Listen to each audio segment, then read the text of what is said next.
Bismillahirrahmanirrahim. Assalamualaikum warahmatullahi wabarakatuh. Salam sejahtera untuk kita semua.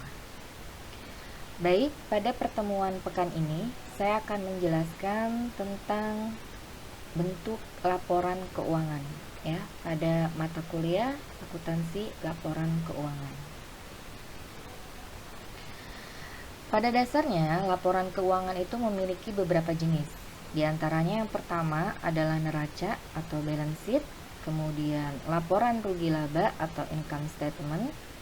Yang ketiga ada laporan perubahan modal atau capital statement. Kemudian laporan arus kas, cash flow statement. Dan yang kelima adalah catatan atas laporan keuangan. Baik, saya akan bahas satu-satu ya. Tapi pada pertemuan kali ini saya bahas tentang neraca dan juga laporan rugi laba. Untuk neraca, definisi dari neraca itu sendiri adalah laporan yang sistematis tentang aktiva, hutang, serta modal dari suatu perusahaan pada saat tertentu atau pada saat periode tertentu. Jadi neraca itu keterangan ya tentang hutang, modal ya, dan aktiva pada suatu perusahaan. Kalau kita bicara tentang akuntansi, harta sama dengan kewajiban plus modal. Harta itu kan aktiva ya, kewajiban itu hutang. Kemudian tujuan dari laporan neraca adalah untuk menunjukkan posisi keuangan suatu perusahaan pada suatu tanggal tertentu atau pada suatu periode tertentu. Ini juga sering disebut dengan potret keuangan perusahaan. Jadi perusahaan itu mengetahui keadaan keuangannya itu melalui neraca. Nah, dalam neraca itu ada 3 bagian utama. Apa aja sih? Ada aktiva, ada hutang, dan modal. Kita bahas satu-satu ya. Bagian dari neraca ini. Nah, aktiva itu disebut juga dengan kekayaan, harta atau aset. Nah, kalau dalam persamaan dasar akuntansi, aktiva itu kan pada dasarnya kita bagi jadi 2 ya, agar lebih mudah untuk mengingat, yaitu aktiva tetap dan aktiva tidak tetap, atau aktiva lancar ya, liquid, dan aktiva tetap. Aktiva lancar itu berarti yang di bawah 1 tahun ya. Aktiva yang tidak tetap itu berarti yang lebih dari 1 tahun. Nah, aktiva itu apa? Kekayaan perusahaan ya, baik yang mempunyai wujud maupun tidak berwujud. Yang mempunyai wujud kayak kas ya, kemudian tanah, bangunan. Yang tidak berwujud seperti deposito, saham ya. Nah, aktiva aset ini tadi ya diklasifikasikan menjadi 2, yaitu aktiva lancar dan aktiva tidak lancar, atau aktiva liquid dan aktiva tetap. Atau dalam bahasa Inggris current asset atau fixed asset. Nah, kalau aktiva lancar atau liquid ya yang di bawah 1 tahun ya. Kemudian aktiva tetap itu di atas 1 tahun. Nah, aktiva lancar itu kas dan aktiva lainnya ini mendapatkan diharapkan untuk dicairkan menjadi tunai paling lama 1 tahun. Nah, ini ya keterangannya. Kemudian kalau aktiva tidak lancar ini aset yang tidak dapat langsung dicairkan menjadi uang tunai. Jadi jaraknya lebih dari 1 tahun. Nah, aktiva lancar apa saja? Ini ya, kas, kemudian surat berharga, tapi surat berharganya yang di bawah 1 tahun juga ya, kayak deposito kan biasanya jangka waktunya hanya 3 bulan, 6 bulan ya. Kemudian piutang dagang ya, piutang dagang juga di bawah 1 tahun, karena kan perusahaan kalau memberi pinjaman kepada perusahaan lain, dia kan uangnya berjalan ya, jadi tidak mungkin lebih dari 1 tahun untuk membayarkan. Kemudian piutang wesel, kemudian persediaan, penghasilan yang masih harus diterima ya, kemudian biaya dibayar di muka. Ini aktiva lancar klasifikasinya. Kemudian aktiva tetap apa saja? Ada investasi jangka panjang atau obligasi, ya ini di atas 1 tahun biasanya. Kemudian gedung, mesin, kendaraan, tanah, dan lain-lain ini udah pasti lebih dari 1 tahun. Kemudian kalau aktiva tidak berwujud kayak hak cipta, hak paten, merek dagang ya, kemudian goodwill, hak kontrak, franchise ya, dan lain-lain.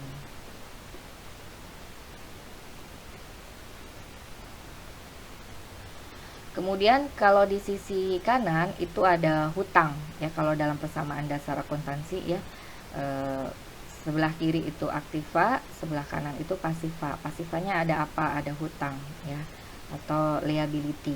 Nah, hutang ini disebut juga dengan pasiva atau liability. Hutang adalah kewajiban ya, jadi kewajiban keuangan perusahaan kepada pihak lain yang belum terpenuhi.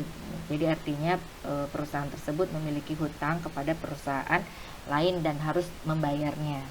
Kemudian hutang ini juga sama, bisa diklarifikasikan menjadi 2 ya. Pada persamaan dasar akuntansi sudah pernah dibahas sebelumnya kalau hutang itu juga untuk menghafal ada 2 ya komponen besarnya, yaitu hutang lancar dan hutang jangka panjang. Hutang lancar atau current liability itu hutang yang di bawah 1 tahun. Kemudian hutang jangka panjang adalah hutang yang di atas 1 tahun ya. Apa saja contohnya hutang lancar ini? Ya, ini hutang dagang ya. Sama kalau kita punya piutang dagang juga, kita perusahaannya nggak mungkin memberi pinjaman lebih dari 1 tahun. Begitu juga dengan perusahaan lain, tidak mungkin perusahaan lain juga memberikan hutang kepada perusahaan kita lebih dari 1 tahun ya. Jadi ini lancar, hutang dagang, kemudian hutang wesel, hutang pajak, kemudian biaya yang masih harus dibayar, hutang jangka panjang yang segera akan jatuh tempo, dan penghasilan yang diterima di muka. Kemudian hutang jangka panjang apa saja? Ini hutang obligasi lebih dari 1 tahun ya, hutang hipotek, hutang sewa guna usaha, dan lain-lain. Kemudian yang ketiga itu ada modal atau equity. Ini juga sama, modal atau equity dia adanya di sebelah kanan. Nah, modal merupakan hak atau bagian yang dimiliki oleh pemilik perusahaan. Kemudian modal dapat berupa saham, kemudian ada laba ditahan, setoran modal, serta akumulasi depresiasi. Nah, modal itu sama dengan aktiva dikurangi hutang. Ini modal, jadi jumlah total aktiva kita kurangi hutang, ini adalah modal. Nah, neraca ini memiliki beberapa bentuk ya. Yang pertama ada bentuk skontro, account from ya. Aktiva tercatat sebelah kiri ya, di debit, kemudian hutang serta modal itu biasanya ada di sebelah kredit. Nah, ini dalam bentuk skontro. Nah, kalau yang kedua bentuk vertikal atau report form, yaitu semua aktiva nampak di bagian atas, diikuti kelompok hutang, kemudian kelompok modal.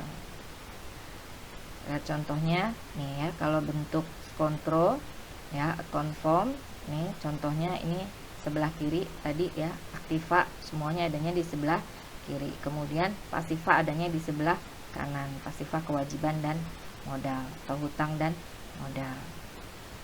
Aktiva lancar dan aktiva tetap, ini bentuk kontrol ya.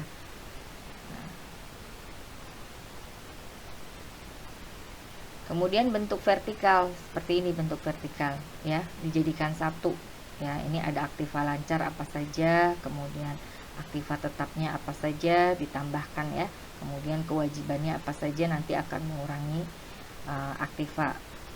Nah, ini modal. Ini neraca dalam bentuk vertikal. Nah, kemudian 2, kita bahas tentang laporan rugi laba atau income statement. Nah, laporan rugi laba itu apa? Ini merupakan suatu laporan yang sistematis tentang penghasilan, kemudian biaya, rugi laba yang diperoleh oleh suatu perusahaan selama periode tertentu ya. Jadi kan kalau masuk dalam neraca lajur itu laporan rugi laba yang masuk apa saja? Itu pendapatan usaha ya, atau penghasilan, kemudian kita kurangi dengan biaya-biaya. Nah, dari situ kita bisa lihat rugi labanya ya, yang diperoleh dari periode tertentu pada suatu perusahaan. Ini isinya ya. penghasilan, kemudian biaya operasional, pendapatan dan biaya di luar operasional. Ini juga bisa ya dimasukkan, kayak misalnya kita punya gedung disewakan ya oleh perusahaan lain, lantai 3-nya atau lantai 2-nya. Nah, ini pendapatan di luar operasional ya. Atau pendapatan dan biaya di luar operasional. Nah, kemudian di sini bisa mengetahui posisi laba atau rugi. Nah, sama dengan neraca, bentuk laporan laba rugi juga ada dua ya, single step dan multiple step. Single step yaitu dengan menggabungkan semua penghasilan menjadi satu kelompok dan biaya satu kelompok. Untuk menghitung laba rugi, hanya mengurangi total penghasilan dengan total biaya. Ini untuk single step. Kemudian multiple step, dalam bentuk ini dilakukan pengelompokan sesuai prinsip yang telah digunakan secara umum. Kita lihat contohnya nanti ya. Kemudian bagian-bagian terlebih dahulu. Kita lihat bagian pertama dalam multiple step itu menunjukkan penghasilan yang diperoleh dari usaha pokok perusahaan, kemudian diikuti oleh harga pokok penjualan sehingga didapat laba kotor. Kemudian yang kedua, bagian kedua menunjukkan biaya-biaya operasi sehingga laba kotor itu bisa dikurangi dengan total biaya operasi, disebut laba rugi operasi. Kemudian yang ketiga, bagian 3 itu menunjukkan pendapatan dan biaya-biaya di luar operasi pokok perusahaan. Dan yang keempat, bagian menunjukkan laba rugi perusahaan. Ini kita lihat bentuknya seperti ini. Kalau single step ya, ini single step ya. Nah, ini ada pendapatan usaha, pendapatan sewa ya, kalau kita mempunyai gedung yang disewakan terhadap perusahaan lain. Kemudian kita total. Nah, ini ada biaya-biaya administrasi ya. Kita total juga untuk biaya, maka hasilnya adalah total biaya operasional dan administrasi. Nah, ini ada pendapatan lainnya, kemudian ada biaya. Ada pendapatan bunga contohnya ya. Biaya administrasi bank, biaya bunga bank. Nah, ini kita kurangi ya. Hasilnya adalah total biaya, maka diperoleh laba bersih sebelum pajak ya. Kemudian kalau menggunakan multiple step, dia seperti ini ya. Ini ada penjualan, kemudian harga pokok penjualan. Nah, ini laba kotornya. Kemudian ada beban-beban atau biaya-biaya usaha. Nah, ini ada pendapatan di luar usaha ya. Kemudian kita kurangi dengan biaya-biaya di luar usaha. Kita total, maka hasilnya adalah laba bersih sebelum pajak. Kita kurangi ya, 17.500.000. Ini kita kurangi dengan biaya-biaya yang ada, maka hasilnya adalah laba bersih sebelum pajak 15.285.000. Kemudian kita kurangi dengan pajak penghasilan ya. Biasanya ini ketetapan dari pemerintah. Berapa pajak penghasilan badannya? 20%. Nah, ini kita kurangi 20% ya dari laba bersih sebelum pajak, maka hasilnya adalah laba bersih setelah pajak. Ini menggunakan multiple step.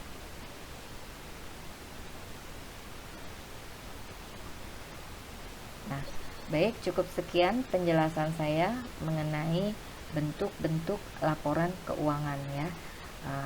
Neraca, kita masuk dalam pembahasan neraca dan juga laporan rugi laba. Semoga dapat dipahami. Terima kasih semuanya, dan bisa diaplikasikan di dunia pendidikan maupun di dunia pekerjaan. Assalamualaikum warahmatullahi wabarakatuh.